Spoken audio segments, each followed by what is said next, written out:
Hello guys, welcome back sa ating channel. Ito pong muli si Skywalk TV at nandito tayo sa may barangay Taliptip, Bulacan, Bulacan. Papakita po natin yung mga latest naka-update po natin dito. Ito na po yung kalsada na tuloy-tuloy na pong ginagawa na pakonek po mismo sa may New Manila International Airport. At ito, pakita po natin sa inyo. Ayan o, gumawa na po sila dito ng mga concrete girders. Ayan. Ito yung mga inilalagay dyan sa may kabilaang side ng kalsada na to.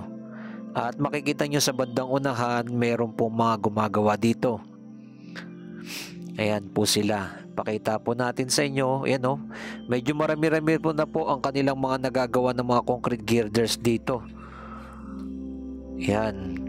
Solid yung mga bakal na inilalagay nila dyan. Dire-diretso po yan hanggang doon sa may pinaka malawak na po ang kanilang mga nagagawa. Ayan. Pakita po natin kung ano po mga latest na update natin dito. Ang good news dito po sa kalsada nito ay tuloy-tuloy na po ang mga gumagawa dito. Ayan. Inaasahan po ng by January 2026 ay sisimula na pong gawin ang construction ng New Manila International Airport. At ito yung magkakaroon ng 2 runway, ng modern terminal, ayan, and key facilities designed to serve up to 35 million passenger annually. Ayan. Expected po na makukumpleto po ang project nito ng end of 2028. Ayun ang ating aabangan. Once fully completed, the airport aims to handle up to 100 million passenger each year. Yun, 100 million. Grabe, no? Ito na po siya, mga kababayan. Tuloy-tuloy na po ang kanilang pagtatambak pa po dito. Ito po pala, meron tayong mga nakitang video, no?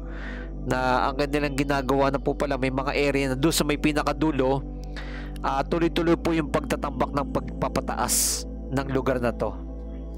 Alam naman po natin itong barangay Taliptip, Bulacan, Bulacan, ito ay napakalawak ng mga palaisdaan. Ay pag mga high tide at mga bagyo, ay itong lugar na to ay lubog po talaga. Makikita nyo naman po ng ating drone, napakalawak ng mga palaisdaan dito. Ayan, no? Kaya ang gagawin po nila ay ito, itataasan pa po nila. Ayan.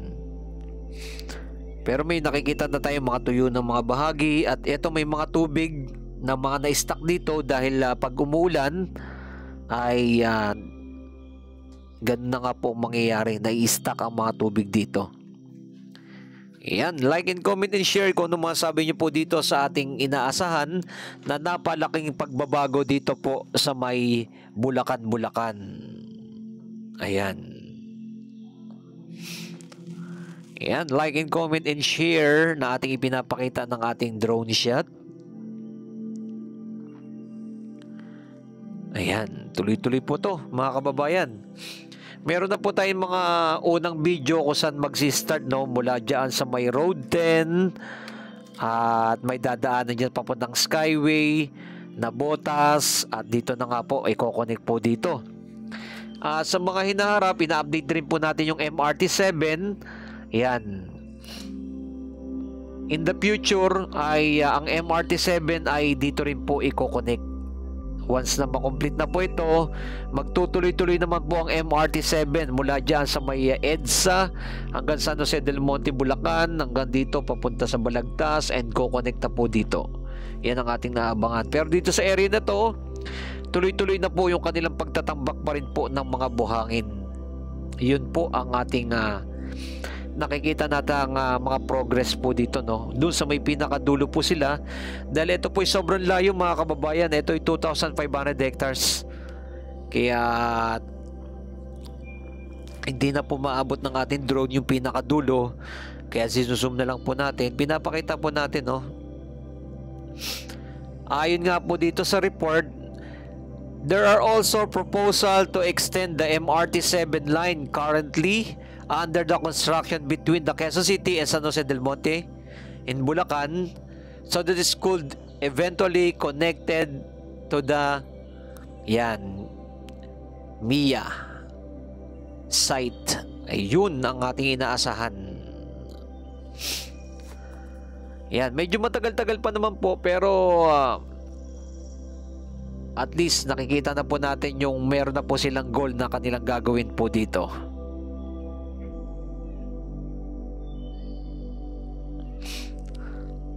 Yan, like and comment and share kung anong masabi nyo po dito sa tuloy-tuloy nating ina-update na pinapakita po natin ang mga progress na po dito.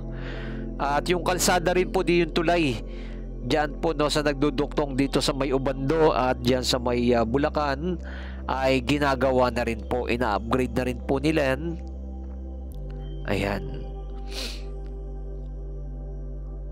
yun no. At yung mga gilid po dito, naglalagay na rin po sila ng mga riprap dito. Tuloy-tuloy pa rin po yan para yung mga buhangin hindi kagad madala sa dito sa mga tubig. Yan, ito yung kalsada, medyo mababa pa po no, yung magdudugtong dyan. At ito, mayroon tayong ipapakita sa inyo. Yan po yung area na to. Ayan, dito po sa may Nabotas landfill, na stop na po yan, yung tambakan ng mga basura po dito ng mga 5 cities. Yan, nakita nyo po yung lugar na to. Meron pa po pala dito yung parang isla na rin no? Dami rin pa lang mga nakatira dito. No? Naging squatter area na po mismo doon sa may gitna no? Papuntang landfill na Nabotas. Ayan, tignan nyo guys, ito yun no? Ito yung tinutukoy ko yan no? Ayan, lahat po yan tatamaan po yan pag ginawa na po mismo yung skyway papunta dito po. Dito po kasi mismo yan na dadaan dyan no? At abangan natin yung mga magiging progress po dito. Nakikita pa natin napakalawak pa po ng mga palisdaan yan, pero in the future magiging kagaya na po yan ng Mall of Asia na dating dagat, pero nakita nyo naman po ay isang napakalawak ng establishment na ang Mall of Asia. At napakaraming business at napakaraming mga trabaho ang nabigyan na pagkalooban dyan sa lugar na yan. Kaya dito po ay pag na-develop na po ito, nakita nyo naman po kung kaano kahirap dito sa lugar na to. Laging lubog po ito. Pag na-establish na po mismo yung airport ay eto, simula na po ang pagbabago dito sa may Barangay Taliptip, Bulacan, Bulacan. Yang atin naabangan sa in the future. At ito, makikita nyo po no, yung pinakadugtungan ay nasa kalahati na po sila yung kanilang mga nagagawang kalsada no. Ayan no, kita nyo. Ayan, ayan ang ating aabangan pa sa mga hinaharap. Pero napakaganda po ng plano po dito sa may airport. Dito po sa may Barangay Taliptip, Bulacan, Bulacan na ating aabangan in the future. Like and comment and share kung anong masabi niyo po dito sa ating pinaka-latest update. Salamat sa ating mga viewers, subscriber na lagi nang sumusuporta sa ating channel. At ito, meron mga viewers natin. Kamusta na po? Ano daw po yung pinaka-update natin dito sa may ginagawa dito sa may Bulacan?